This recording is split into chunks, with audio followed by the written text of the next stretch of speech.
할렐루야. 오늘은 웨스트민스터 대요리 문답 132문입니다. 질문은 동등한 자들끼리의 죄는 무엇인가? 이게 질문이고요. 답변은 이렇게 이야기합니다.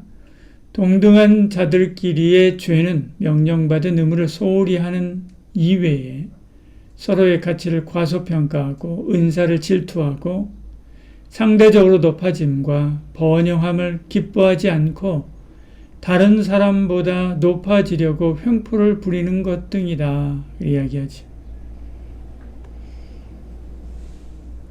답변요. 첫머리 이렇게 시작합니다. 동등한 자들끼리의 죄는 명령받은 의무를 소홀히 하는 이외에 이야기합니다.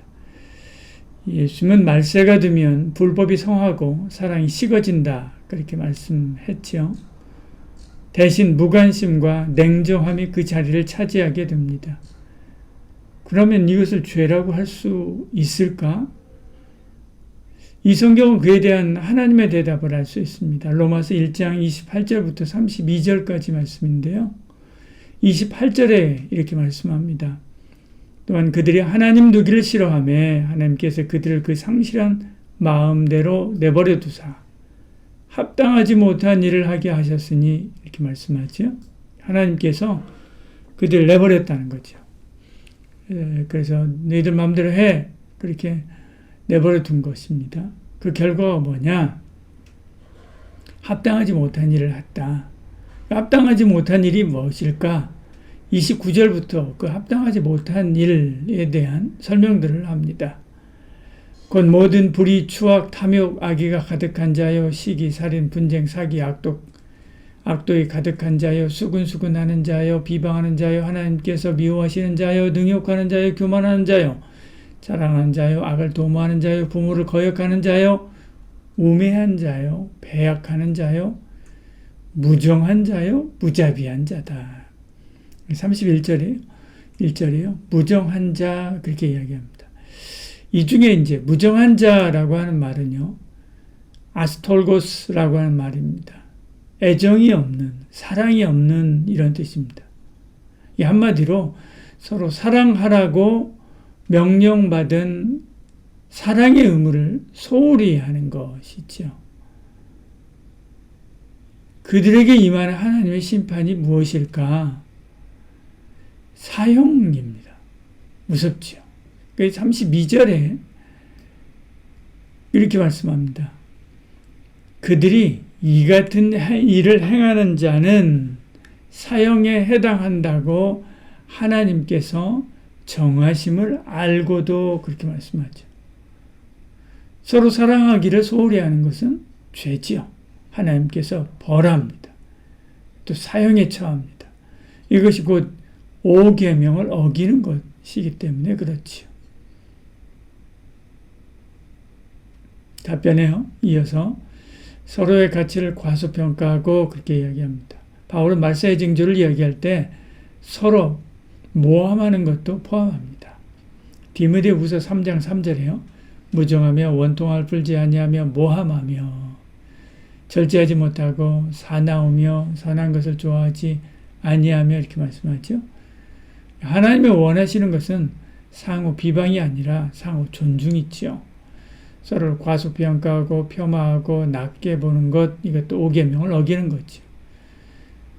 이것은 세상에서 비일비재하게 일어나는 일이죠. 국회의원들 하는 거 보십시오. 연일 전 국민을 상대로 서로 무조건 깎아내리고 폄하하고 물어뜯는 것을 가르치고 있는 것을 보지요. 그럼 우리는 서로 존중하고 높이며 섬겨야 됩니다. 답변 이어서요. 피차의 은사를 질투하고 우리가 받은 은사는 다 귀합니다. 우리 지체가 다 다르지만 다 귀하듯이요. 우리가 받은 은사가 다 다르지만 다 귀합니다. 위아래가 있는 것이 아니라 역할이 다를 뿐이죠. 요셉은 리더의 은사를 받았습니다. 형들은 그것을 못 견뎠죠. 그래서 그를 죽이려고 합니다. 그러다가 안 되니까 이제 노예로 팔아버린 거죠. 그런데 그가 리더의 은사를 온전히 감당할 때 모두가 굶주림과 죽음에서 해방되었죠. 찬양의 은사를 받은 이들이 앞에서 찬양하며 주께 영광 돌릴 때 모두 은혜를 받는 것입니다. 근데 그것이 꼴보기 싫다고 질투하고 시기해서 하지 못하게 하고 그 은사를 받지도 않은 자기가 하려고 한다면 다 같이 망하는 것이지요. 시기는 자기를 죽입니다.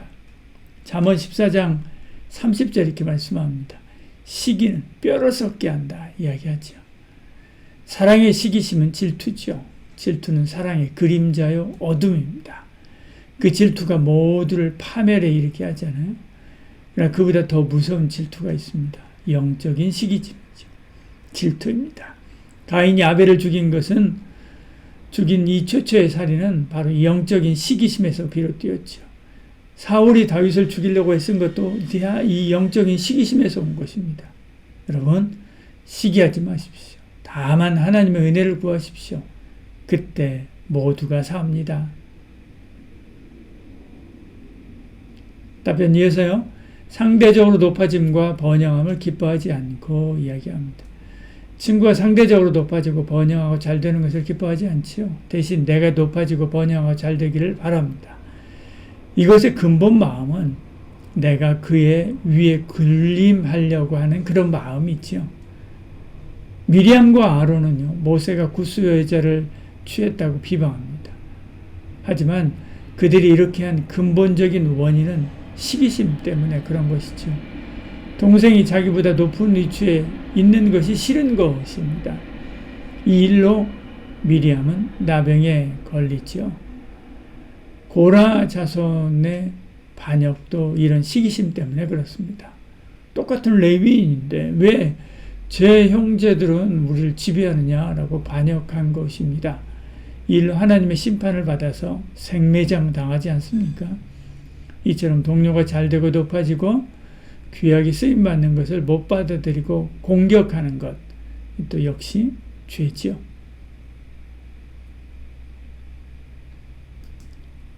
답변해요. 다른 사람보다 높아지려고 횡포를 부리는 것 등이다 이야기합니다. 예수님의 제자들이 3년이나 제자훈련 받았습니다. 그런데 서로 높아지려고 경쟁하죠. 누가복음 22장 24절에요. 그들 사이에 그 중에 누가 크냐 하는 다툼이 난지라 말씀하죠. 다툼이 난지라. 이것이 발전하면 시기와 질투를 넘어서 횡포를 부리게 됩니다. 완장차고 위세를 떠는 것은 아직 어린 사람이지요. 그 사람이 정말 완장찬 만한 사람이라면 완장찬 후에 횡포나 위세 부리지 않고요. 오히려 잘 섬깁니다. 근데 그럴 사람이 못 되기 때문에 위세와 횡포를 부리는 거죠. 자기가 자기를 잘 알기 때문에 그렇습니다. 교회에서도 얼마든지 있을 수 있습니다. 디오드레베라고 하는 사람이 있습니다. 이 사람은 자기가 제일이라고 생각하고 위세를 떨면서요. 사도와 그 일행을 섬기지 않았지요. 보십시오. 요한 3서 1장 9절에요. 내가 두어 자를 교회에 썼으나 그들 중에 으뜸되기를 좋아하는 디오드레베가 우리를 맞아들이지 아니하니 이렇게 이야기합니다. 이 성경은 요한 3서입니다. 사도 요한이 쓴 거죠. 그래서 이렇게 엄하게 말씀하는 것입니다. 요한 3서 1장 10절에요. 내가 가면 그 행한 일을 잊지 아니하리라.